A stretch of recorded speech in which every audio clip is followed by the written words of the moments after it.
Welcome back to Innovation Weekly. I am your host, Dr. John Pauls, and you are tuning in for the very last podcast episode of the 2022-2023 school year. Now, if you're brand new to my channel, my name is Dr. John Pauls. I'm an instructional designer and adjunct professor. So even though I'm going to still be working this summer, my summers are usually a little bit less intensive, and I try to take some time to reflect, to research, to do some different things. So I'm going to press pause on this podcast series until we return to school in the fall of 2023. So for my final podcast episode this year, I really thought about what did I want to discuss. Typically, we've discussed things like artificial intelligence and holograms. We've discussed the latest innovations, and there's been a lot that has gone on this year in terms of innovation. When we look back at everything that we've encountered this year, I try and think about in the fall what I was doing. And I know in the fall of 2022, I was still working as a Canva for Education learning consultant. So I was working with school districts around the world. Really, I had some overseas in implementing Canva in their classrooms. And so that kept me really busy. And what I learned during my time with Canva as an educational learning consultant, and I still have a really nice relationship with them.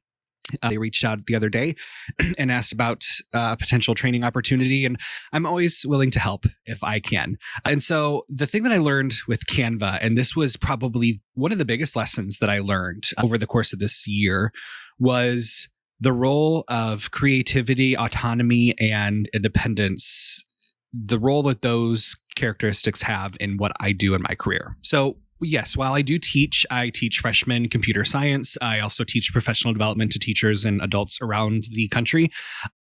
But my main job is that of an instructional designer. And so if you're unfamiliar with instructional designers, these are individuals who are well-trained in learning theories, in technology. It's our job to work with content experts to make sure that the learning that you are trying to implement in your classroom is aligned, that it's based on scientific principles, you're using evidence-based practices, that your learning outcomes are going to be able to be achieved based on the assignments and the activities that you use in your classes. And to some people, especially if you're a teacher, you're like, well, I do that already. But what I've experienced is that it's not the same for everybody. And so my role as an instructional designer, I am able to really do innovative and do things according to how my twisted brain sees them. And so, for instance, I have been a distance learner since 2015, I believe.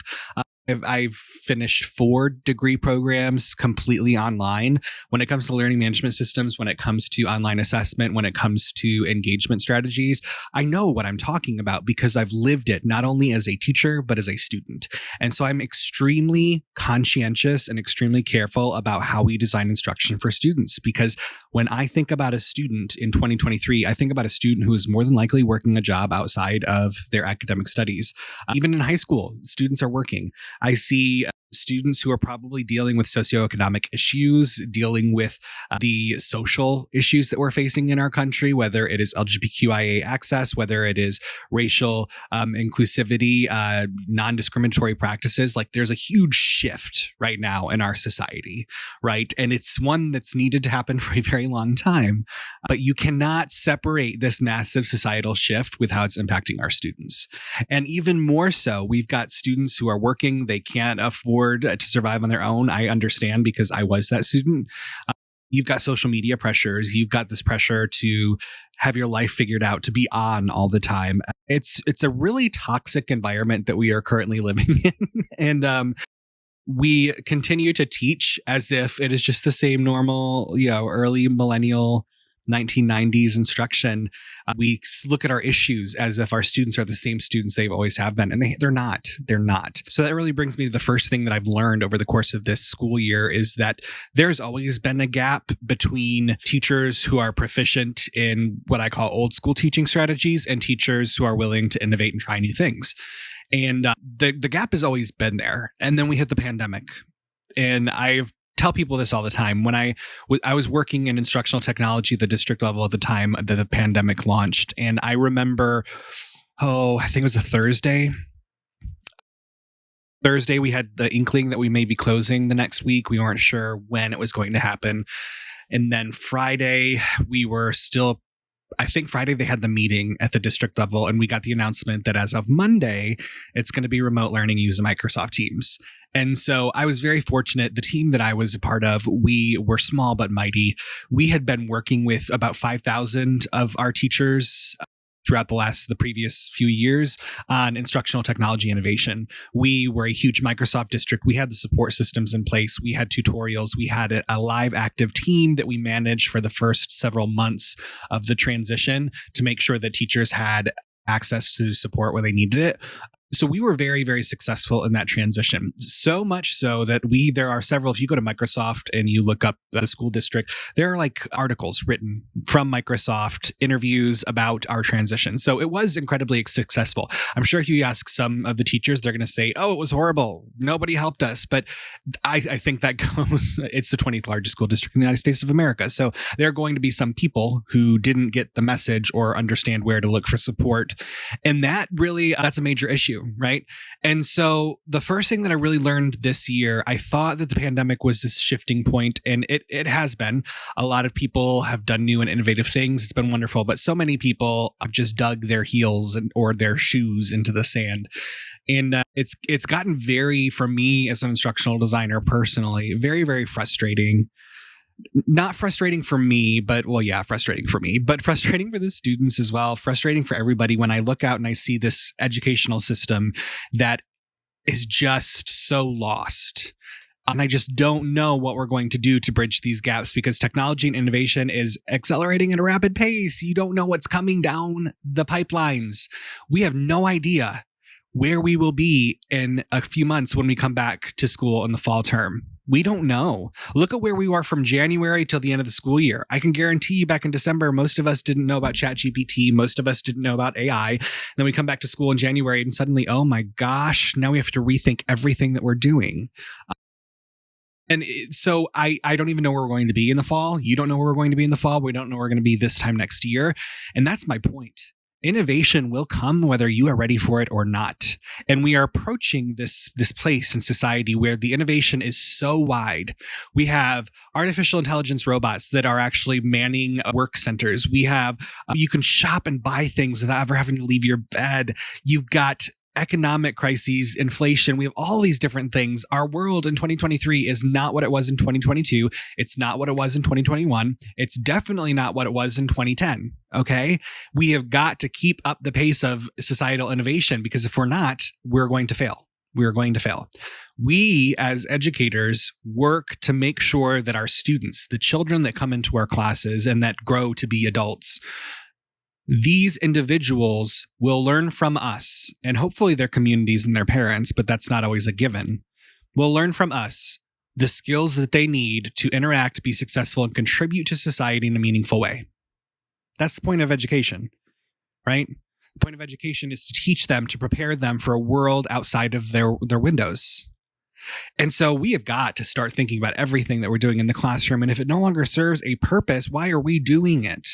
Why are we doing it? When I started really exploring artificial intelligence, I was actually working with 10 faculty members on redesigning their courses. This was undergraduate, graduate level work. And in higher education, a lot of assessments is multiple choice assessments, or we're going to do discussion boards, or we're going to write an essay. It's very written. And so I was looking over some of the materials one professor sent, and I saw a major essay at the end of their class. And this class was for mental health counseling, I think. And so I was proactive and I took that assignment and I put it into ChatGPT and I generated a complete assessment, a complete response to this final assessment for this class. I put in a fake name and I sent it back to the professor and I said, could you please just read through this? It was only a couple pages. I said, could you read through this and let me know as a final assessment, what would you grade this? Would this be an exemplar paper? And they responded back, yeah, that would be really great. Where did you get it? And I said, then we have to talk. I said, this was done in about 1 minute using ChatGPT. And I said, and it only took 1 minute because I had to chunk the content to get the whole paper, but it didn't take me any time at all. And the instructor was floored. And so when I think of mental health counseling, when I think about counseling in general, I think you need to know the theories. You need to know where to research. You need to know how to be a great clinician, how to be personable. Is you writing a paper really going to do any of that as far as your main job. Like, yeah, you want to publish. Yes, you need to be able to write proficiently. But in this class, when you're learning about therapist strategies, do you really need to write a 3-page paper? And so I had the conversation with the instructor. I don't know if they're going to change it or not because I'm fighting a system here, but it's one of those things that you have to think about. What's the purpose? What is the purpose? An instructional designer that I work with, the other one at my job, was working with a professor who admitted, oh, I hate this assignment. It is a really long paper, another paper, go figure. And she says, it takes me forever to read them, to grade them. The students don't enjoy doing them. And so my peer was like, well, if you don't enjoy it and if your students don't enjoy it, why are you doing it? And so we have to stop and think about what we're doing in the classroom. We have to stop and think about the purpose. What is it meeting in our instructional goals and objectives? And is there a more relevant, pertinent, accessible, engaging way to present that content other than the standard write a paper? Because there is.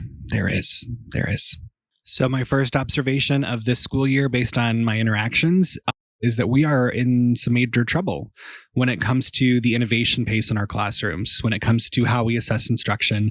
And if you are confused, if you need help, if you're like, I don't know what to do besides do a paper, hint, there's a lot of different things you can do. But if you need help with any of that, that's why I'm here. This is literally what I do every single day with my life. I am paid to analyze instructional strategies and do all of this. And I post a lot of videos and content. So make sure you're connecting at Dr. John Pauls on YouTube, on Twitter, here at Innovation Weekly on YouTube and the podcast. Connect, because you will never learn everything that you need to know if you're waiting for somebody to teach you it. You have to seek out this knowledge. That's the only way that you're going to stay up to date. I would not know as much about artificial intelligence if I did not come home every single day after work and do research. And I know we don't all have time for that. I'm a dad. I'm busy, but it interests me. So this is what I want to do. But you've got to seek out that knowledge. Nobody's going to give it to you. And if they give it to you, it's going to be through their lens. And that's not always the best way to receive the knowledge. So make sure to research, do some research. And if you don't like reading, then go to YouTube. I watch a lot of lectures from Harvard AI experts, from people from Microsoft who are researching currently. The stuff that is going on right now, it's not being written about in the journals until a couple months after. So you want to be up to date. You got to look at the real life social media platforms, Twitter, YouTube, to see what people are publishing so that you can get the content and the knowledge when you need. So the lesson 1 is that the pace of innovation in our school systems are not really keeping pace with the pace of innovation in society. And the only way for you to bridge that gap is to get instruction on your own. And so you're going to have to reach out to those social networks to make sure that you are keeping up to pace. Now, when it comes to the lesson number 2 that I learned, lesson number 2 is that you really need to take care of yourself. You need to take care of yourself. You can't innovate. You can't participate in an innovative economy. You can't think outside of the box when your entire existence is placed inside of this box. You have to go to work. You have to get the kids to soccer. You have to put food on the table. You got to pay your bills. You got to do all of these different things.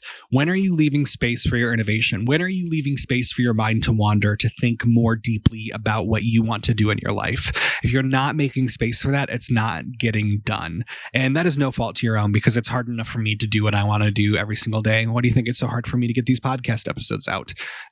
There's no time. But the more time that you make for innovation, for exploring the unknown, for thinking about things differently, I really truly think the more peaceful you're going to be with the change that's coming down the pipe. I had an artificial intelligence session that I worked with some teachers in South Florida a few weeks ago. And I had a participant at the end of our half-day session come up to me and say, I was really scared about artificial intelligence. I was really worried about how it was going to impact my life as a teacher.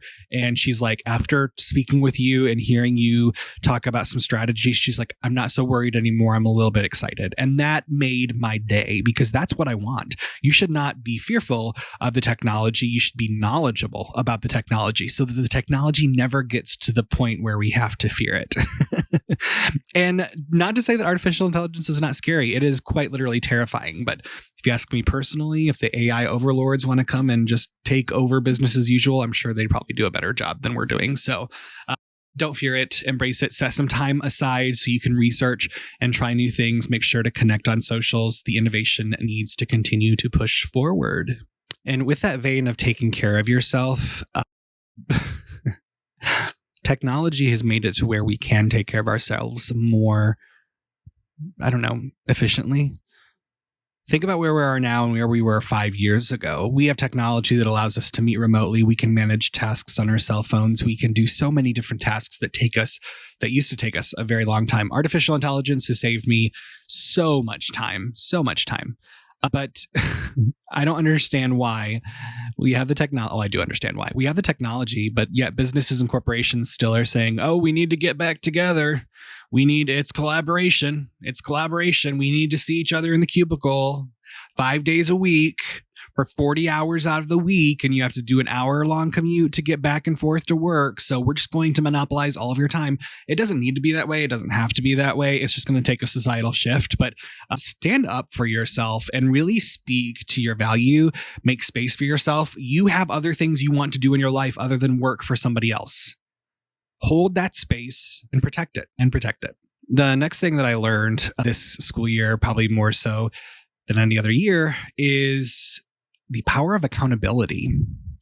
And we could talk about cancel culture all day long. I personally hate it. I myself am worried. Am I going to say something that's going to get me canceled? Am I going to say something wrong?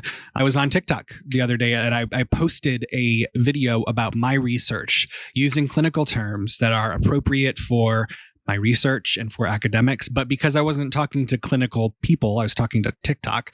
Of course, people were all up in my comments talking about, "Oh, you should say this, you should say this." Please understand that people's knowledge, their viewpoints, and their perspectives in life are limited by their experiences. They don't know what they don't know, and they think that they know everything a lot of the times. So just because somebody disagrees with you doesn't mean that you're wrong. I think that if you are coming from a pure space and you are coming from a place where you are trying to never do harm, but you're trying to do good, you'll be okay. But also, the world is a nasty place. There are always going to be people who do not like you, who want to speak from their keyboards about how they do not like you. And it's just super toxic. So you don't want to engage with toxicity because then you yourself will become toxic. So don't pay attention to those comments. You need to keep moving along, but you will be canceled. There is a lot of pent up aggression with the younger generations, myself included. But you also have to understand, look at it from their point of view where the world is burning and we're not really doing anything about it. And my generation, especially the younger generation, we're going to be left with absolutely nothing. We're going to be left with nothing after working our entire lives. And so they have the right to speak up and say, "No, you're not going to do it this way." They're trying to change the world. I let them. I just am also very much aware that cancel culture and outrage is in fashion. And so just try not to feed into it. Protect yourself. People, maybe one day we'll get all over this. I don't know.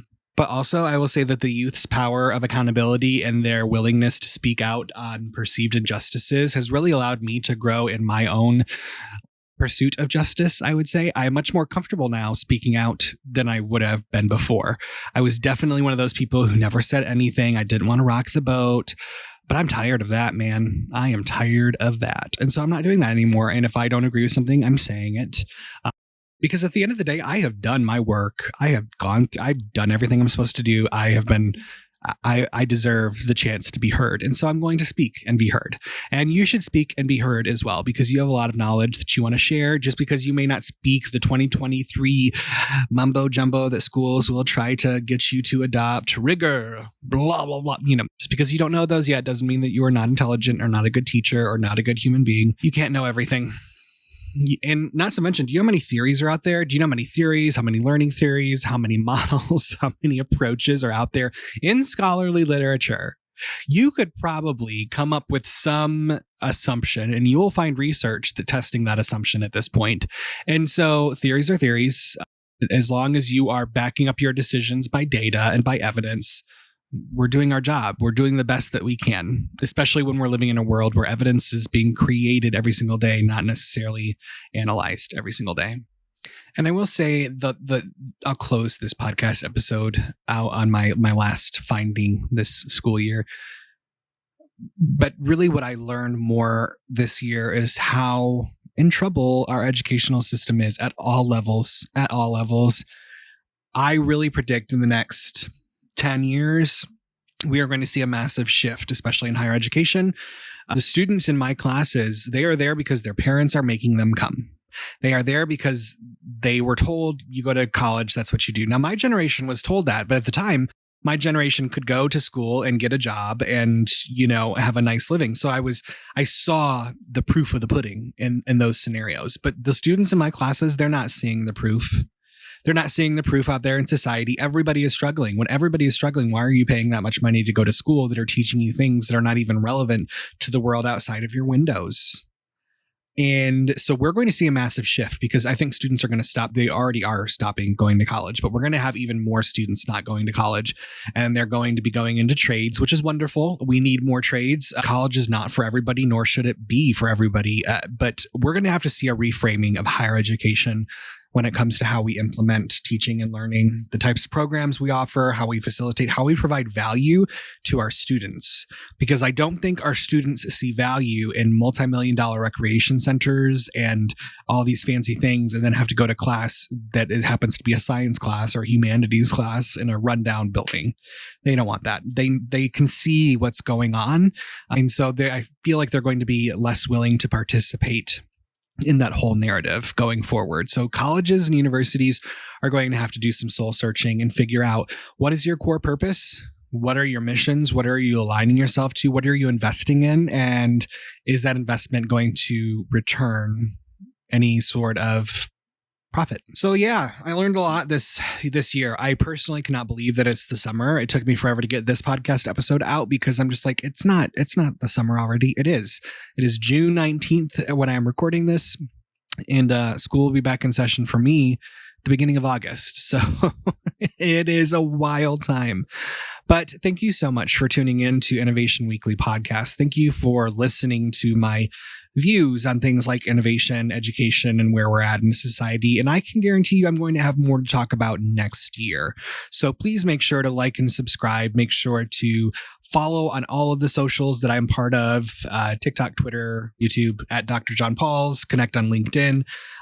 Because the only way we're going to get through this phase in our society is by working together, collective learning, collective exploration. It's going to be good for all of us. And, you're not alone. There are people out there willing to help you with those things that are difficult for you.